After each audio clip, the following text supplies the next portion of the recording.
প্রাচীন দল, ভারতবর্ষের প্রাচীন দল ভারতীয় জাতীয় কংগ্রেস, যে কংগ্রেস দলের সৈনিক আমরা, আজকে ভারতীয় জাতীয় কংগ্রেসের 138তম প্রতিষ্ঠা দিবস।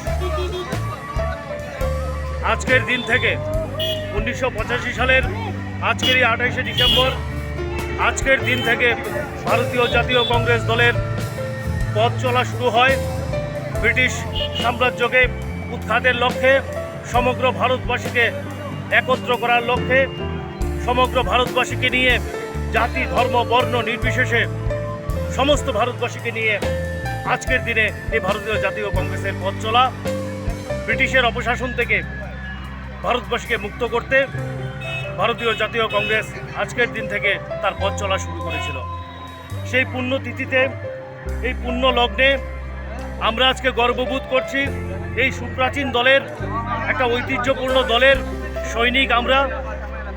আজকের এই প্রতিষ্ঠা দিবস খোয়াই ব্লক কংগ্রেস, যুব কংগ্রেস, NSUI সেবা দলের তরফ থেকে পালন করতে পেরে আমরা নিজেকে গর্ববোধ করছি এবং এই দলটার প্রতি কৃতজ্ঞতা জ্ঞাপন করছি যে আমরা ভারতীয় জাতীয় কংগ্রেস দলের একনিষ্ঠ সৈনিক। তাই আজকের এই যুব কর্মীরা, যুব বন্ধুরা শহরের রাজপথ পরিক্রমা করেছেন মশাল মিছিল করে। এখানে আবার কংগ্রেস ভবনে এসে আমরা মিলিত হয়েছি। আজকে আরক্ষা প্রশাসন, প্রিন্ট মিডিয়া, ইলেকট্রনিক মিডিয়ার বন্ধুরা আমাদেরকে সহযোগিতা করার জন্য আপনাদের কাছে আমরা কৃতজ্ঞতা পাশে আবদ্ধ হয়ে আছি। সবাইকে নমস্কার, ধন্যবাদ।